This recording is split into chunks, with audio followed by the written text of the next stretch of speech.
আজকে সকালবেলা কি ব্রেকফাস্ট করব চিন্তা করতে করতে ভাবলাম ফ্রিজের মধ্যে কিছু কড়কড়ে ভাত আছে। কড়কড়ে ভাত বলতে রাত্রেবেলায় ভাত করেছিলাম, সেই ভাতটা অনেকটাই বেঁচে গিয়েছে, তাই সেটাতে আর জল দিইনি, ফ্রিজে রেখে দিয়েছিলাম। ওই ভাতটাকেই ভাত ভাজা করব। আর এই যে গ্যাসের মধ্যে অল্প তেল দিয়ে দুটো ডিম দিয়ে দিয়েছি। ওই ডিমগুলোকে এবার ঝুরঝুরে করে ভেজে নেব, যেমন করে চাউমিনে বা সুজির উপমা করতে গেলে আমরা ভাজি, সেরকম করে ডিমটাকে ভেজে নামিয়ে রাখলাম। আর ওই কড়াইয়ে আবার একটু তেল দিয়ে দিলাম বাদাম। বাদামটা ভাজার সময় গ্যাসটাকে খুব অল্প দিয়ে দিতে হবে, নয়তো বাদাম না অনেক সময় পুড়ে যায়, আর বাদাম পুড়ে গেলে ভীষণ তেতো তেতো লাগে, তাই বাদামটাকে খুব সাবধানে ভাজতে হয়। আর আমার মাঝে সাঝেই না কী হয়, গ্যাস কমাতে ভুলে যাই, বাদামগুলো পুড়ে যায়। আর ওই যেখানে ডিমের ভুজিয়াটা নামিয়ে রেখে দিয়েছি ঝুরঝুরে করে ভেজে।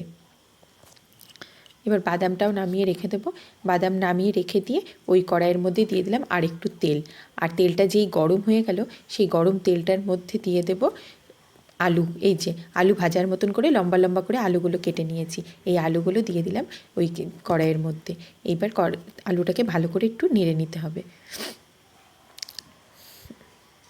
আর আলুটা আমি অনেকক্ষণ কেটেই ধুয়ে জল ঝরিয়ে রেখে দিয়েছি। এইবার ওই কড়াইয়ের মধ্যে আলুটা দিয়েছি, তাহলে কী হবে, তেল টেলও ছিটে যায় না। আর আমি দেখেছি আলু টালু ভাজাগুলো একটু আগে থেকে জল ঝরিয়ে রাখলে না বেশ ভালো হয়। এবার ওই আলুর মধ্যে দিয়ে দিলাম স্বাদ অনুযায়ী লবণ। আর একটু লাগবে মনে হচ্ছে, হ্যাঁ আর একটুখানি লবণ দিলাম। আর দেবো হলুদ। হলুদ দিয়ে দিলাম। এবার আবার একটুখানি ভালো করে নেড়ে নেব আলু ভাজাটা। এই আলুটাকে একদম ভালো করে ভাজতে হবে। চলুন আলুটা ভাজা হোক ভালো করে। এবার ওই আলু ভাজার মধ্যেই দিয়ে দেব পেঁয়াজ কুচি।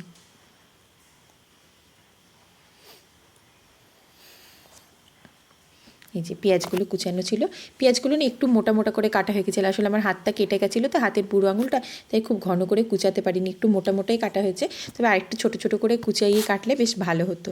তো পেঁয়াজ কুচি আর দিয়ে দিলাম কিছুটা রসুন কুচি, আর দেবো এর মধ্যে আদা কুচি। এগুলো আরও বেশি করে কুচাতে হতো, কিন্তু যেহেতু আমার হাতটা কেটে গিয়েছে ওই জন্য আমি বেশি কুচাতে পারিনি, একটু মোটা মোটাই হয়ে গিয়েছে। দিয়ে দিলাম লঙ্কা কুচি।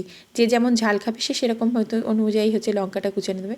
এইবার এগুলোকে ভালো করে ভেজে নেব।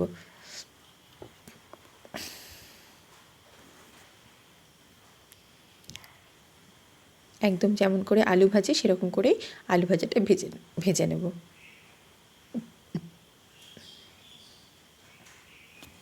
যে ভালো করে নেড়ে নিলাম। এইবার আলু ভাজাটাকে ঢাকা দিয়ে দেবো। এবার একটু ঢাকা দিয়ে কমিয়ে রেখে দেবো, আস্তে আস্তে আস্তে আস্তে এগুলোকে ভাজা হোক। তার আগে হাতটা একটু ধুয়ে নিই। এই যে ঢাকা দিয়ে দিলাম। এবার আস্তে আস্তে ভাজা। এবার ঢাকনাটা খুলে একটু দেখি, অনেকক্ষণই ঢাকা দিয়ে রেখে দিয়েছিলাম। এবার ঢাকনাটা খুলে দেখি আলুটা কীরকম ভাজা হয়েছে। নেড়ে নিই একটুখানি।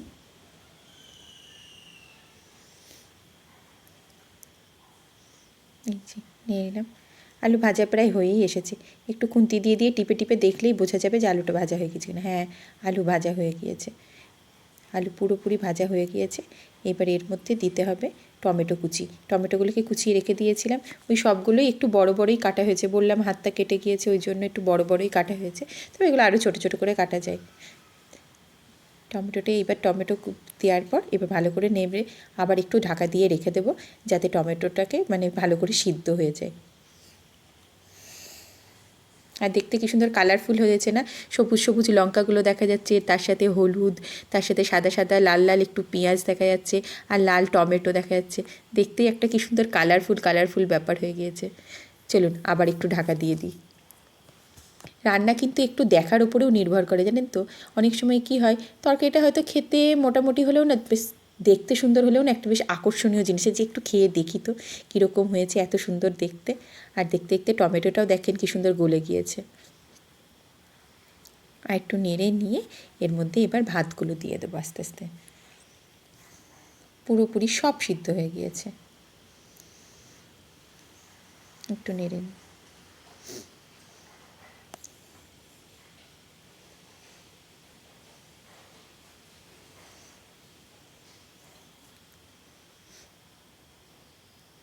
দেখতে খুব সুন্দর লাগছে। এই যে কালকে রাতের ভাত এগুলো, ভাতগুলো অন্যদিন তো জল দিয়ে রাখি, ছাতু করে ছাতু দিয়ে আলুর তরকারি করে বড়া টড়া ভেজে খাওয়া হয়। তবে আজ আর ইচ্ছা করলো না যে একটু জল দেওয়া ভাত খাই, তাই কাল রাতেই মোটামুটি ভাবছিলাম যে ভাতগুলো রেখে দিই, জল দেবো না, পরে দেখা যাক সকালবেলা যখন ভাত করব ভাতের মধ্যেই ভাতগুলো দিয়ে দেবো। তারপরে সকালে উঠে চিন্তা করলাম যে না, টিফিন তো কিছু করতে হবে, আর কি টিফিন করবো, ওই প্রতিদিন একই রুটি তরকারি নেয়, চাউমিন নেয়, লুচি কি ছাতু মুড়ি কি মুড়ি তরকারি এরকমই খাওয়া হয়। তো অনেক দিন ভাত ভাজা খাওয়া হয়নি, আমি প্রায় আজকে 1 বছর পর এইরকম ভাত ভাজা, 1 বছরেরও বেশি পর হয়তো এই ভাতটা ভাজছি।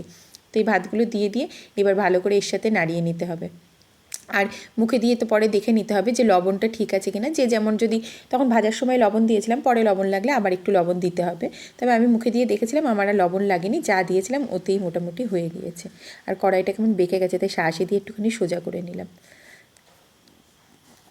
আর মাঝে সাঝে কিন্তু এরকম ধরনের খাবার খেতে ভালো লাগে, একদিন করে বাড়িতে সবাই মিলে দেখবেন, বেশ ভালো লাগবে। কিন্তু আশা করি সবাই বলবে যে না, ভালোই লাগছে। অনেকে আবার কি বলে বলেন দেখি, এই ভাত নাকি ভেজে খেতে নেই। আর এখন আগে ডিমটা আর বাদামটা মিশিয়ে দিই, মিশিয়ে এবার একটু নাড়িয়ে নিই। হ্যাঁ, অনেকেই বড়রা বলে যে ভাত নাকি ভেজে খেতে নেই, অনেকে বলে, সবাই বলে না, অনেকে বলে। তবে আমি তাদের কাছে একটাই প্রশ্ন, যখন আমরা ফ্রায়েড রাইস করি বা পোলাও করি, তখন কি করি, ঘিয়ের মধ্যে চাল কটা দিয়ে তো ভালো করে একটু নেড়ে নিই। আবার ফ্রায়েড রাইস করার পরও যখন আমরা ফ্রায়েড রাইস করি, তখন ফ্রায়েড রাইসটাকে যখন মিক্সড করি, তখনও তো সেই ঘিয়ের মধ্যে দিয়েই ওগুলো ভাতটাকে দিয়েও তো ভাজা হয়। তাহলে ওইভাবে যদি খেতে আছে, তাহলে এইভাবে ভাত ফ্রাই করে কেন খেতে নেই? আমি খাই। এবার দিয়ে দেবো একটু গোলমরিচের গুঁড়ো, গোলমরিচের গুঁড়োটা একটুখানি, যে গোলমরিচের একটা ফ্লেভার আছে, ওই ফ্লেভারটাও আসবে। আর একটু গোলমরিচের মধ্যে দেখবেন চিটচিটে ঝাল আছে, ওই ঝালটা কিন্তু বেশ ভালো লাগে, অনেকক্ষণ ধরে মুখে থাকে। তবে অনেকে পছন্দ করে না গোলমরিচের ঝালটা, তারা দেবেন না। দেখতে দেখতে খাবার হয়ে গিয়েছে, আর বেড়েও নিয়েছি সবার জন্য, হাজব্যান্ডের, ছেলের, আর হচ্ছে আমার শাশুড়ি মায়ের, 3জনের বেড়ে নিয়েছি। ওদেরকে এবার দেবো, আর আমারটুকু কড়াইয়ে রেখে দিয়েছি, আমি নেবো একটু পর, ওদের আগে দিয়ে আসি, তারপরে নেব। আর আমি সকালে ব্রেকফাস্ট যেহেতু খুব অল্প করি, তাই এইটুকুনি, আর ভাত তো ওই জন্য আরও অল্প।